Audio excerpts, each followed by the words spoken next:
ಕೊಪ್ಪಳ ಜಿಲ್ಲೆಯ ಯಲಬುರ್ಗಾ ಪಟ್ಟಣದಲ್ಲಿ ಮಗ್ಗಿ ಬಸವೇಶ್ವರ ಜಾತ್ರಾ ಮಹೋತ್ಸವ ಅಂಗವಾಗಿ ಸಾಮೂಹಿಕ ವಿವಾಹ ಹಾಗೂ ಮಹಾರಥೋತ್ಸವ ಜರುಗಿತು. ಬೆಳಗ್ಗೆ ದೇವಸ್ಥಾನದಲ್ಲಿ ವಿವಿಧ ಧಾರ್ಮಿಕ ಕಾರ್ಯಕ್ರಮಗಳು ನಡೆದವು. ನಂತರ ಸಾಮೂಹಿಕ ವಿವಾಹ ಕಾರ್ಯಕ್ರಮವು ಸಂಸ್ಥಾನ ಹಿರೇಮಠದ ಸಿದ್ದರಾಮೇಶ್ವರ ಸ್ವಾಮೀಜಿ ಹಾಗೂ ಶ್ರೀಧರ್ ಮುರುಡಿ ಹಿರೇಮಠದ ಬಸವಲಿಂಗೇಶ್ವರ ಸ್ವಾಮೀಜಿ ಸಾನ್ನಿಧ್ಯ ವಹಿಸಿ ಆಶೀರ್ವಚನ ನೀಡಿದರು. ಸಮಾರಂಭದಲ್ಲಿ ದೇವಸ್ಥಾನದ ಸದ್ಭಕ್ತ ಮಂಡಳಿಯ ಸರ್ವರು ಮುಖಂಡರು ಉಪಸ್ಥಿತರಿದ್ದರು.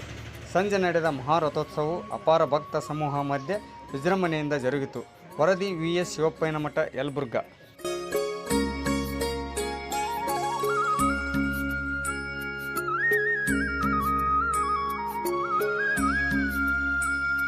ಮತ್ತು ಅಕ್ಷಯ ತೃತೀಯ ದಿನದಂದು ಜಾತ್ರಾ ಮಹೋತ್ಸವದ ಸಾಮೂಹಿಕ ಕಾರ್ಯಕ್ರಮದಲ್ಲಿ ವಿಶೇಷವಾಗಿ ಒಂದು ಬಡವರಿಗೆ ಬಹಳ ಅನುಕೂಲವಾದ ಸಾಮೂಹಿಕವನ್ನು ಜಾತ್ರಾ ಮಹೋತ್ಸವ ನಡೆಸೋದು ಬಹಳ ಸಂತೋಷ.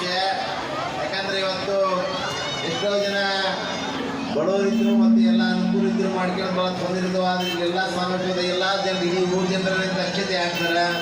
ಅಂಥ ವಿಶೇಷ ಸಂದರ್ಭ ಯಾರಿಗೆ ಸಿಗಲ್ಲ. ಸಂದರ್ಭ ಎಲ್ಲರಿಗೆ ಅಕ್ಷತಾರೋಪಣೆ ಆಗಿ ಭಾಳ ಸಂತೋಷ.